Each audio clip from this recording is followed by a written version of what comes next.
Every once in a while, you come across a story of someone who truly inspires you, whether it's through great achievements or great persistence in the face of adversity. At the Tallarico Group, we often preach the importance of embracing the mentality of a victor rather than that of a victim. And if there's one person who shares that attitude, it's 26-year-old Austin Hatch.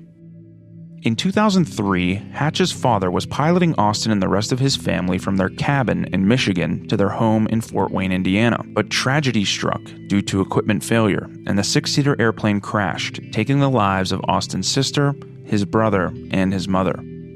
Only Austin and his father survived.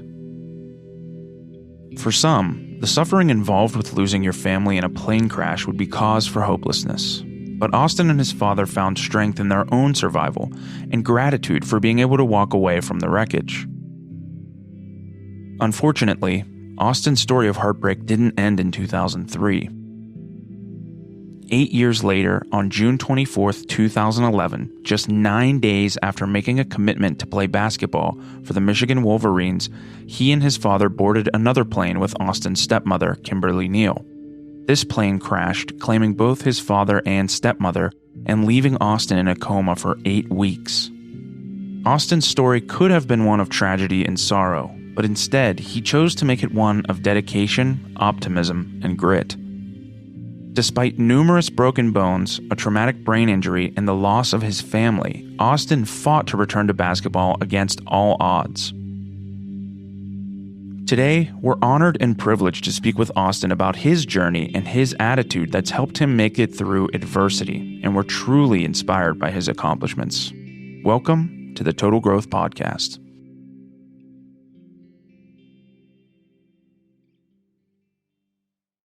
Well, hey, welcome back to another episode of Total Growth. These things keep getting more and more exciting for me as we have incredible guests like Austin Hatch, who's with us today. So, Austin, thank you so much for your time and for being with us here today. Thank you very much for having me. I really appreciate it. It's an honor and a privilege. Yeah, a few weeks back, I posted something, I guess it was about a month or so ago. I posted something on LinkedIn, and, we do these videos on LinkedIn we try to have them be encouraging, uplifting messages. And shortly thereafter, I got this notification from LinkedIn that said, Austin Hatch liked you or follows you and connected with you. And I was like, who's this? So I looked at you and I did a little research, and lo and behold, I went, wow, this guy followed me and he has a pretty incredible story. I was drawn to your story, Austin, and then we were able to get you to spend some time with us today. In our intro, Evan told our listeners a little bit about your background and your story and what brought us to today, and what an incredible testament you are to the power of resilience, the power of comeback, and this incredible power to overcome obstacles and find joy in life. Do you want to tell us a little bit about, the mottos you said you come into the day with and how we find you here today? Yeah, well, so I'm sure Evan kind of recapped a little bit of my life story. Mm-hmm. But to reiterate at a high level, I was, born to an incredible family in Fort Wayne, Indiana. Had the kind of childhood that most kids would dream of, but tragically on September 1st, 2003, when I was just 8 years old, we were involved in a plane crash that claimed the lives of my mom, my sister, my older sister Lindsay, and younger brother Ian. My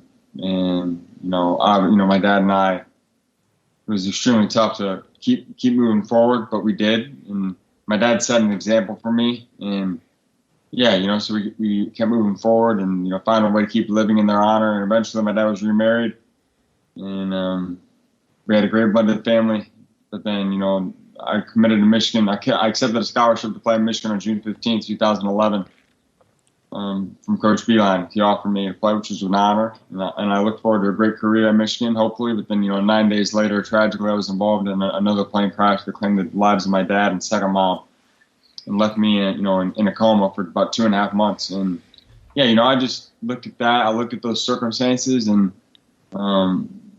I would say, of all the life mottos, I think my biggest one is we can't control our circumstances. We can't control the adversity we face, but we can always control how we choose to respond.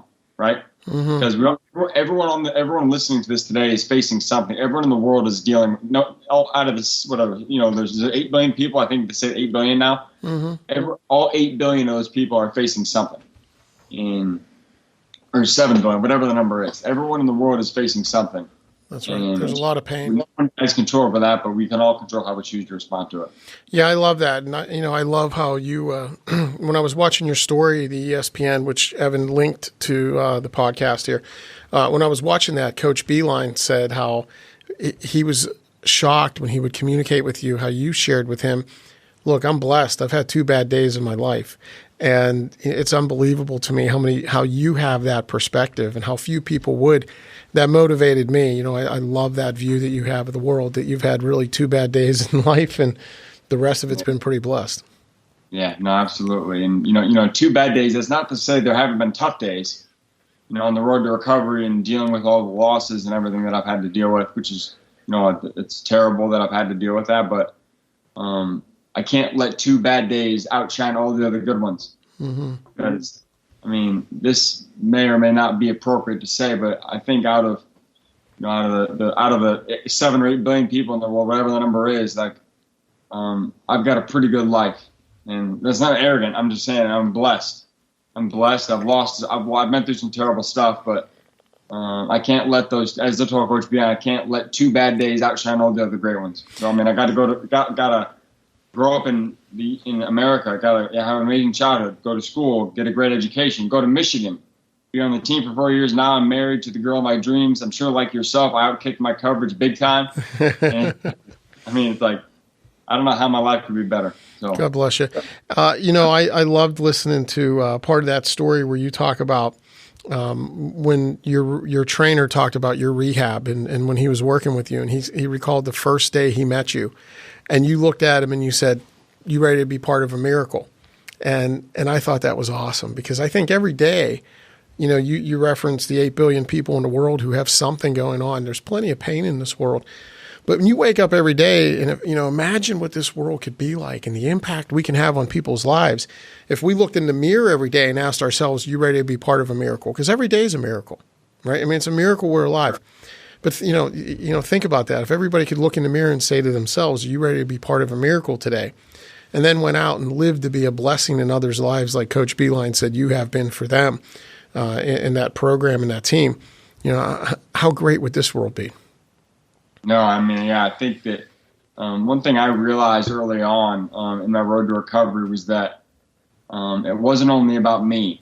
I was the one who was going through the recovery. I was the one that had to relearn how to walk and talk, and basically I relearned how to live my life again after the second accident in 2011.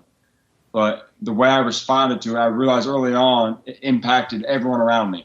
And when we realized that how we respond, how we handle any situation impacts more people than just ourselves, I think we'll respond to it differently than if we think about, oh, okay, I'm the only one who's impacted by this, so why would I work this hard? Why would I get this uncomfortable if it only impacts me? It's not worth it. But if we realize that it's impacting other people, our families, our friends, everyone who's connected to us in any way, because how can I expect other people to overcome their challenges when if I wasn't willing to overcome mine, right? Mm-hmm. And my hope is that, my hope was, at least during when I was on that road to recovery, on those tough days when other people would be going through things of their own, they'd all have challenges, as I mentioned. But if they could see me working my tail off to get better, maybe that was motivating, inspiring. I don't know what the right word is, but hopefully it kind of made them want to push a little harder to overcome whatever they face too. Yeah, I think that's the path to joy and the path to peace, is to really live a life for others, versus a life for ourselves.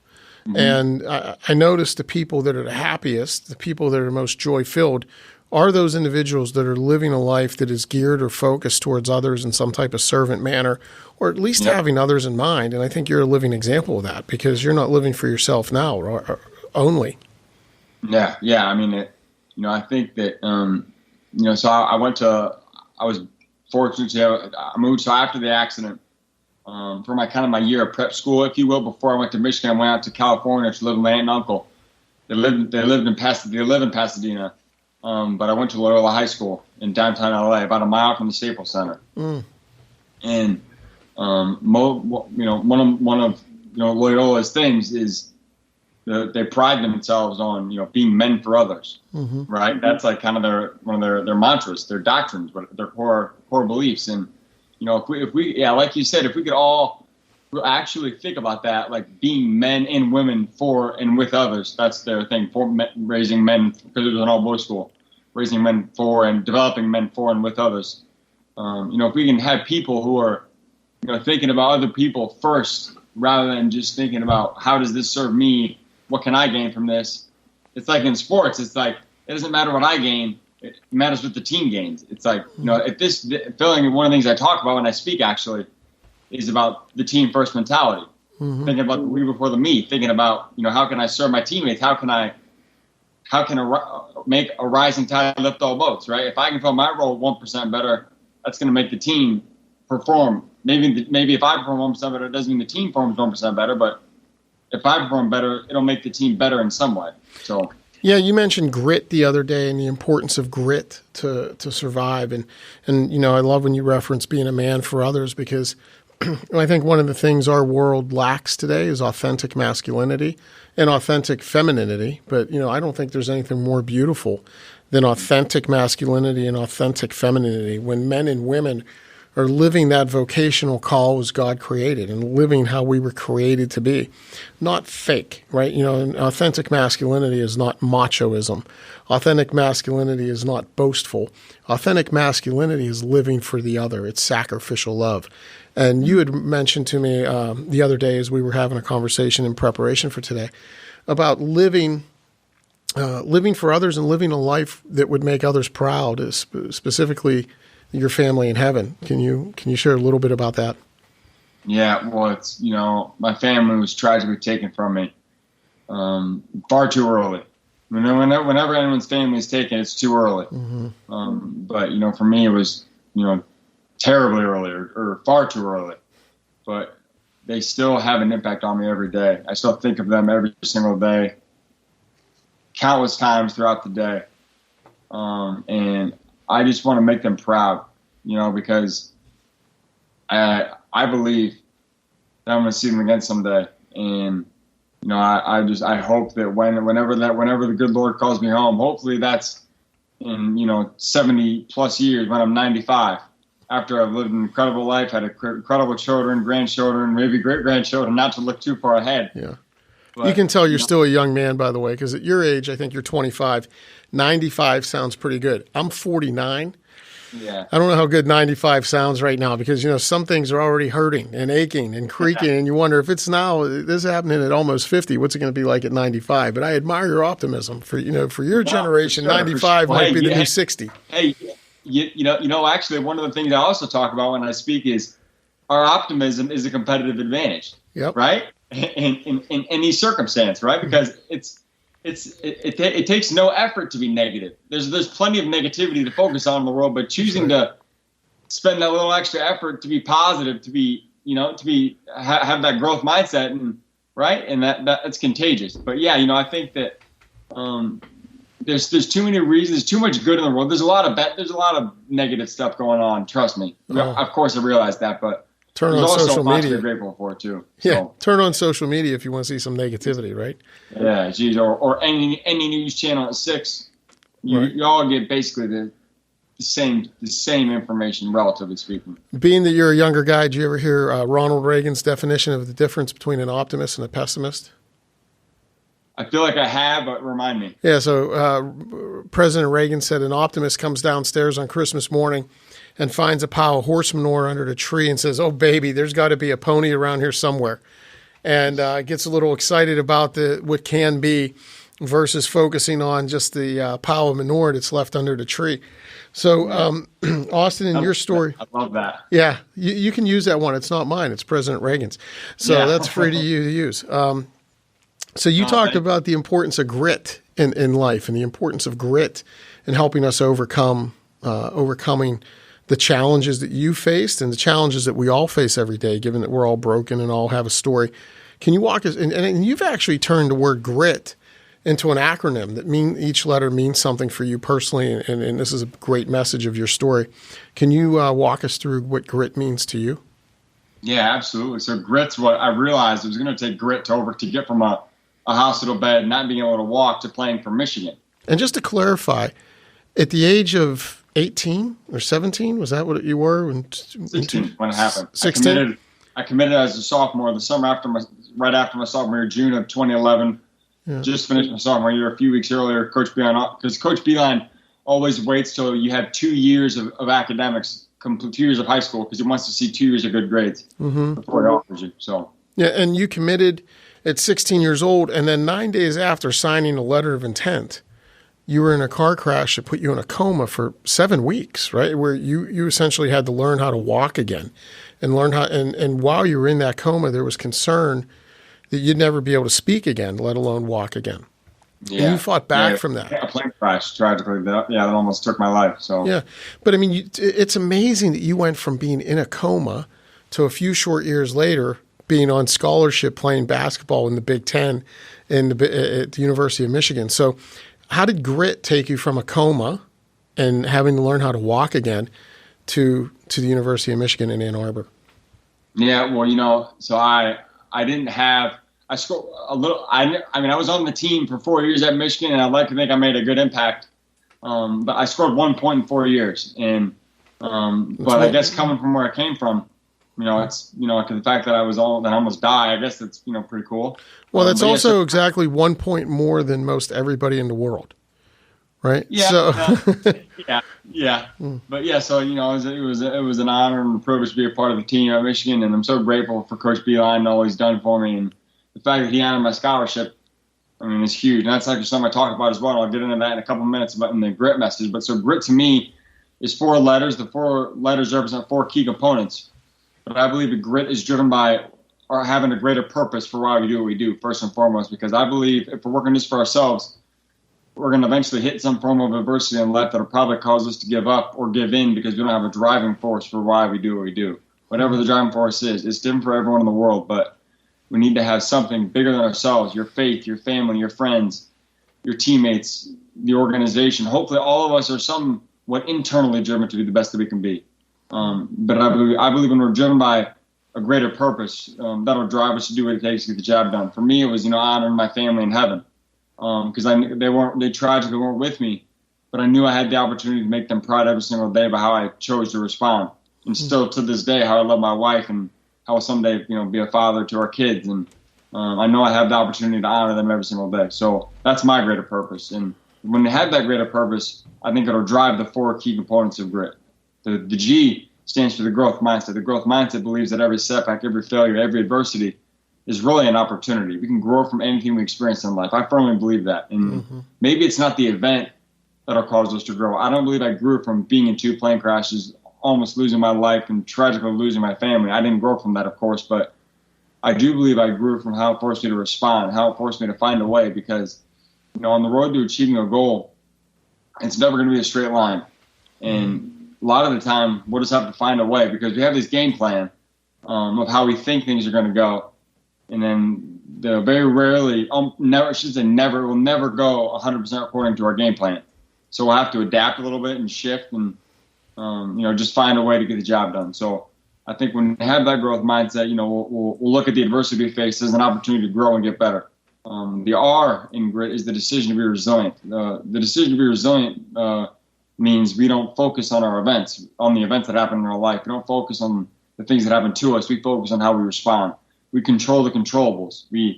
Why? Because my major, I wasn't particularly strong in economics at Michigan, but my major required it for better or worse. And one thing I do remember, not that I remember a whole lot about econ, was opportunity cost. And opportunity cost is basically the next best alternative that you give up by choosing one thing over another. So the opportunity cost of me being on a podcast with you is me being on a podcast with someone else, right? Or I should say, me being on a podcast with someone else, if I chose that over you, that would make me be giving up this time with you, right? This is the next best alternative. So you made the best choice. Yeah, this is where you want to be, Austin, I think, right? And when you have that, going back to that, the focus you have, it makes me think so much of Trustful Surrender, and I'm not sure if that's a concept you're familiar with, but there was an incredible book written by a monk in the 1600s, I believe, and he has this concept of trustful surrender. So yes, bad things are going to happen to us, absolutely, But if we have this concept of trustful surrender that says we're going to surrender ourselves to God's will because he's told us we can trust him because he loves perfectly, then good things can come from that. And just as you did not ask for the bad things, those bad days, you look at the gift that you've been given in the return and what you've learned about yourself and the inspiration you've been able to be to others' lives and this incredible gift you are now to the world that you never asked for, but through the concept of trustful surrender, like, I'm open to God's plan. I'm open to this goodness that we can do. And I just hear that message as a theme through your story. Yeah, no, thank you for your kind words. Really appreciate it. I love that whole idea of trustful surrender. It kind of reminds me of a quote that says, if you learn to use it right, the adversity you face can buy you a ticket to a place you couldn't have gone any other way. And I think about that, like, what I'm not thankful for what happened to me, obviously. Mm-hmm. But without it, had it not happened, I wouldn't be able to be an inspiration to others. And kind of how that whole idea that we were talking about being meant for others, right? Mm-hmm. And, you mentioned, in the purest form of masculinity or femininity, whatever it is, just thinking about serving in every aspect of our life. If we think about that, how can I serve? How can I make others better? How can I help people? I mean, it seems like that's a pretty good way to lead to a pretty joyful and satisfying life. So I think that decision to be resilient, we focus on things that we control, and we also remember that, how, like we were talking about, how we respond to adversity, it doesn't only impact us. It like my response will impact you, or your response will impact me. So when you talk about that resiliency and, not controlling, not focusing on the things we can't control, that was also, I'm not sure if you know this, a theme of Coach John Wooden's, another basketball legend like you. And, Coach Wooden said, if we focus on the things we cannot control, we drive up our stress and anxiety, and we drive down our focus and performance. And when we focus on the things we can control, we drive up our focus and performance. We drive down our stress and anxiety. And for so many of us, when we see people that are all wound tight and they're anxious and they're filled with stress, it's always because they're focused on the things they cannot control, and they give power to these negative thoughts and these things going on around them that they have no control over. Where if they just focus on doing the next right thing, it can bring peace and calm. Yeah, no, absolutely. And so actually, funny you mentioned Coach Wooden, because Coach Beeline won the John Wooden Award a couple years ago, which is given to the coach who has incredible character and integrity, goes about things the right way, like Coach Wooden did. Mm-hmm. And Coach Ben won that, and he was honored by the FCA, the Fellowship of Christian Athletes, at the Final Four in Minneapolis a couple years ago. And I was asked to speak there to introduce him prior to the award, which was a great honor. And one of Coach Wooden's keys to life was to pray for guidance, to count and give thanks for your blessings every day. And it's like if you do that, I mean, and then one other thing he said is, a quote similar to what you said. Coach Wooden said, if we spend too much time focusing on the things over which we have no control, it will adversely affect the things over which we have control, which is basically exactly what you were saying. Mm-hmm. So I think if we make that decision to be resilient, we focus on controlling the controllables. The third component of grit to me is the I is integrity. And of course, integrity is being honest, doing the right thing when no one's looking. Of course, that's true. But I believe, especially in the context of overcoming any challenge or really achieving any goal, especially as a team, I think integrity is about following through on our commitments and doing what we said we would do, especially when our circumstances change. Coach Beeline offered me a scholarship when I was playing at a pretty high level on June 15th. Mm-hmm. I was in an accident 9 days later and was almost killed. I couldn't play anymore. But his follow-through on his offer to me didn't waver just because I couldn't do what he originally planned on me doing. He made a commitment. He even told me, he said, Austin, when I make a commitment, when I offer, I make a commitment. I make a commitment. And I think about that, like, in life, if we could have, when I speak to companies, my message is like, man, maybe it's not my place to say this, but if we could have 100% of our team members who make it a priority to follow through on 100% of their commitments 100% of the time, that seems like that's only going to only make a positive impact, right? Because even for me now, it's very easy to tell my wife, she asked me, yeah, honey, of course I'll do that. And then I'll get caught up doing something else, or I'll forget about it, or I'll just choose not to do it. Right. But if I can make it a priority to follow through on everything that I commit to, whether it's a big commitment or a small one, if I can make it a priority to follow through on that 100% of the time, that seems like that's a good way to win, where it's going to help us win over the long term. Yeah, so integrity becomes a habit. Right? I think is what I hear you saying. And the one thing about integrity that I love is even those that don't possess it admire it. And it's amazing how when you talk about certain people, and like you mentioned, Coach Beeline, who's been an incredible blessing in your life, and as he told ESPN during your documentary, you were actually the one that was a blessing in his life. But when you look at somebody like him who possesses integrity, even people that don't possess integrity look at him and go, he's a really good guy. That's impressive. And even people that don't possess integrity admire it. And, it's just one of those little paradoxes that I've noticed over the years. Yeah, well, I mean, and it's the other thing is that, you were saying even those who don't possess it can admire it. I think we can all lead by example. Mm-hmm. It doesn't matter who, what level, whether you're Coach Beeline or you're a more junior level coach, or whatever your role is in any organization. So the last letter of grit. Every day, just to say, I love what you're sharing there, because everybody has an opportunity every day to be a blessing to someone else. Just, for sure. My daughter, Gina, she's 17, she's a senior in high school. She read a story one day about somebody who was suffering, and they were thinking of committing suicide, taking their own life that day. And someone came up to them and said, hey, I really like your dress, or, hey, you look nice today. And it was just that little bit of encouragement that person needed to fight for another day.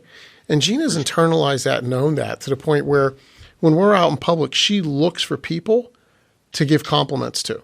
She'll just walk up to somebody and find them and be like, hey, your hair looks great, or hey, I love your outfit, or I love that person, just to try to be that little blessing in someone's day. And that's one of the things I admire about her and one of the reasons I respect her so much. But no, that's awesome. That's awesome. So the last letter of grit to me is T. T to me is the team first mentality. I think we should always think about the team first. We should train ourselves to think about the we before the me. Mm-hmm. I believe that we should train ourselves to think, what can we do to help the we succeed rather than what can I do to help the me succeed? Because the great thing is when the we succeeds, the me will succeed too, right? And, at Michigan, I mentioned that I scored 1 point in 4 years playing for Coach Beeline, but I was part of the team and, did whatever I could. And he actually posted something on Twitter. The Big Ten Network posted something about the free throw that I made, 5 years ago. There's some posted on, one of the great moments of Michigan history in recent years, and incredible story, something like that. And Coach Beeline said it was one of the best days of his life. He said for anyone who did not get to see Austin play in high school, he was tremendous. I thought he was going to be a 3 or 4 year starter at Michigan, but he gave us more than that with his attitude. He was a huge part of our success. And I say that. I'm not trying to say, look what a great, influence I was on my team. All I'm trying to say is I scored 1 point in 4 years, and the head coach said, was a big part of the team's success. Maybe I was, maybe I wasn't. But I'm just thinking, like I said before, a rising tide lifts all boats. If all I could do was bring a positive attitude to practice every day, bring positive energy, cheer my teammates on, encourage them, and shag balls in practice the better than they've ever been shagged in the history of Big Ten basketball. If all I could do is unload luggage on road trips better than luggage that had ever been unloaded in Michigan history, if that's what I could do, that's what I could do, right? And I would have loved to score and rebound and play defense and be on the court in the national championship game. But if all I could do is unload the luggage from the plane to the bus to the plane on that trip, if I could unload that luggage 1% better, maybe it'd help my teammates play 1% better, right? I don't know how I'm supposed to say something after that. I mean, I'm just totally humbled. I love that attitude of, if I could be the best ball shagger in the history of the Big Ten, that's what I'm in for. What an attitude. I mean, that's the type of attitude that becomes a blessing to others. And I love that attitude because so much of the coaching we do with people, we see that difference, right? I could see that difference in the coaching calls we get on when we're doing executive coaching, from the person that's grateful for where they are and just realizes the impact and the blessing they could be on other people's lives, versus the person that's always frustrated because something's not going the way they want it. You mentioned grateful. Grateful is actually our family virtue of the year. And I think there's a grateful sign behind me, if I'm not mistaken, right? So gratitude is our virtue of the year. And every night before bed, we like to go around the horn when we say our family prayers, and everybody has to say one thing they're grateful for that day. And when you take that attitude of gratitude, an overused cliche, but when you take that attitude of gratitude into your life, it's difficult to not find joy. It really is. And, a friend of mine, his name's Chris Donahue, and Chris likes to always say, lack of gratitude is the enemy of joy. And, Austin, when I look at your life, I see joy, and I also see no lack of gratitude. So I think that those go together. Absolutely. Absolutely. Well, there's two things I'd like to add on to that quickly. It's hard to be stressed or negative. It's hard to be stressed and grateful or negative and grateful at the same time, right? If we focus on what we're grateful for, we're probably not good. There's not much to be negative about. Man, you know what? I don't have everything in life that I want, but man, I got a lot of things to be grateful for. Yeah. Right? If you think about that, it's like, I'm not going to say that drowns out or that ignores all the negative, but it's just like, man, I mean, and if you think about it, and if the thing about that, I think being grateful is a source of optimism. They kind of go together. And if our optimism is a competitive advantage, and if the decision to be grateful can lead to optimism, which is a competitive advantage, why wouldn't we do that? Like if it's scientifically proven that if you think the shot's going in, there's a better chance that it's going to go in than if you think you're going to miss it, right? Mm-hmm. Literally or metaphorically speaking. So if you believe the best is yet to come, it will be. And maybe it doesn't happen tomorrow or next week, but if you just keep working at things hard enough and for the right reasons and control all the controllables, good things are bound to happen eventually. Yeah, and you even had a chance to quote Frank Sinatra there, so that's great. The best is yet to come. And I like that too. So, Austin, I admire that attitude. I admire the example you've been. And, as I said, we go around the horn at night every night saying what we're grateful for. And I can assure you tonight, when I look at my family, I'm going to be grateful for the fact that I had an opportunity to spend time with you today. And I'm grateful for the fact that you and I have become friends, I think, and that you're in my life. So, and I'm grateful for you sharing your story with us. Tell us a little bit about what you're doing with this incredible attitude you have, this incredible outlook on life you have, and how you share this story with others now. Tell us a little bit about your public speaking and that message that you deliver. Yeah, so we went through it, the whole grit framework, but that's essentially my message. And I tailor every message to fit the organization that I'm speaking to. I don't speak to a high school or college the same way that I speak to, a company like Ford or Accenture, mm-hmm. or a big finance firm like Thrivent Financial or Northwestern Mutual. Mm-hmm. But I think that the unfortunate thing is everyone in the world has adversity to overcome. Mm-hmm. But I also look at that as it's an opportunity. Adversity is opportunity, because I focus on without the fact that without the adversity we couldn't overcome. If there was nothing to overcome, we wouldn't overcome, right? If life was seamless, there'd be no reason to work hard and get better and overcome things. But yeah, so I think my message, hopefully it's encouraging and maybe puts things in perspective for people. And just the whole grit message, the whole idea, having that growth mindset, being resilient, operating with integrity at all times, always following through on our commitments and thinking about the team first. I believe that's a good recipe for success, or maybe not success. It's a good recipe to overcome, because that's what it took for me. And maybe when I speak to an audience of however big the audience is, 50, 100, couple hundred, whatever, if one person from that audience can take away something that'll help them overcome the adversity they face in their life, I feel like then I've done my job. So I'm just grateful for any and all opportunities to add value and be an inspiration to others and help them overcome whatever obstacles they're facing in their life. Yeah, it's funny. I think that when I hear you talk, there's this tangible, this palatable sensation of future orientation. And so many people live with a prior orientation, right? Always looking back, thinking about with regret things that didn't go their way, things that couldn't have, things they don't have. You have an incredible future orientation where you're comfortable making sacrifices for something being better down the road. Excuse me, whether that's better for you or better for others. And I love that future orientation, which is another component of people that are joy-filled. So I don't know if you've ever thought of that or heard of that. No, absolutely. And I think that,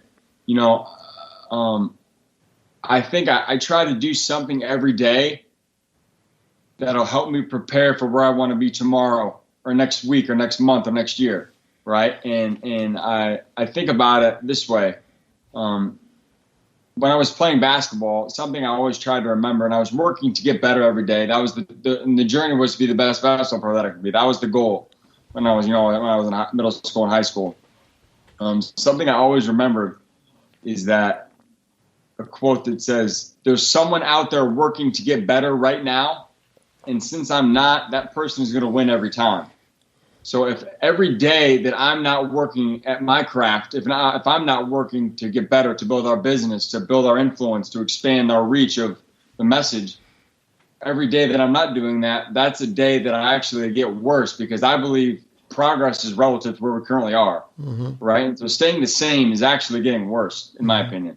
Yeah. I'm just trying to, we're trying to grow this speaking business and, influence and hopefully inspire as many people as we possibly can, one person at a time. And if we can leave people, continue to leave things a little better than we found them. That's kind of my mission. One of my life mottos is something my dad did. Is he left every person a little better than he found them. And he was a doctor, and so maybe that was by treating their pain and changing their life, or maybe it was, something a smaller example, maybe not anything life changing, just by like kind of how your daughter. That woman who was, thinking about, doing the unthinkable. And then she said, "Hey, your dress looks really nice." So she does something like that every day. If you can do something like that every day to leave people a little better than we found them, that's a good way to put ourselves where we want to be in the future. Yeah, and I think it's the best recipe or prescription for us to find our own joy. Sure. Right? And you had a lot of people that helped you in your recovery and a lot of people that helped you develop this attitude. I think for those who don't, I always share with people, when we keep our ideas and our concerns in our head, they get really big. Like you think about an idea that can swell and consume your whole head, right? And it just paralyzes us with thought. But as soon as we get that idea out and we share it with someone else, that idea that was the size of our head is so small compared to everything else. It's manageable. And for those that are struggling with, things that they have to overcome, people are struggling with challenges, I think it's so important to lean into others and develop that support network and look to somebody who can be a mentor, much like you had, right? The people that helped you on the way. Because when we hold those things inside, they're paralyzing and they're so big. But as soon as we get them out of our head, they become very small when we share them with others. No, really do. That's so true. And I think that, having people in our life that we can share things with and vent to, so to speak, and get things off our chest. And I think it's really important. It's really important. And I think just something that I learned, especially on my road to recovery, having those mentors, having those people in your life who push you to be the best that you can be, because I do think it's important to be internally driven, right? But we also need people in our life who are going to push us to get better, because when we think there's actually, so in BUDS, this basic underwater diving school for the Navy SEALs, they have something they call the 40% rule, which is, I think it's like scientifically proven that when you think you've given everything, you think you're completely gassed, you really still have 40% left, right? So it's like, that's what they say after those guys, they'll run like part of their, the BUDS. I've never been through that, obviously, but I think, they'll have them swim 2 miles, then run, a marathon, and they finish, and then 20 minutes later they got to run another marathon or something crazy. Yeah, right. Yeah, it's like just something that none of us can really comprehend. But as soon as you think you've given everything you have, you really still have about 40% left in your tank. And so I think having those people who can push us to get to that 40% and give the rest of what we have left and cause us to get uncomfortable. That's really where we grow the most. So I think having those people in our life who push us to be the best we can be is so important. Well, God bless you, Austin. If people listening to this want to get in touch with you, want to learn more about you, is there a website, Facebook, LinkedIn, any of those things you'd like to share? So I'm on LinkedIn. The website is actually it's a couple weeks away. We're going to review it with the designer next week.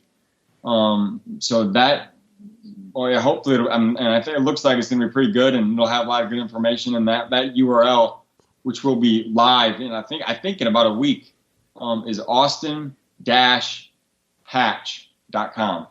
austin-hatch.com. Please check that out. For any of you who have folks you lead and looking for a story of inspiration and someone that can deliver it, I think Austin does an incredible job. And Austin, thank you for being a blessing in our life. Thanks for being on Total Growth today. And God bless all you do here in the future. Thank you very much for the time. I really appreciate it. It's an honor to be with you. God bless, and I wish you and your listeners all the very best. So thanks buddy. Again for having me. Be well. Take care. Thank you all for tuning in. We'll see you next time on Total Growth.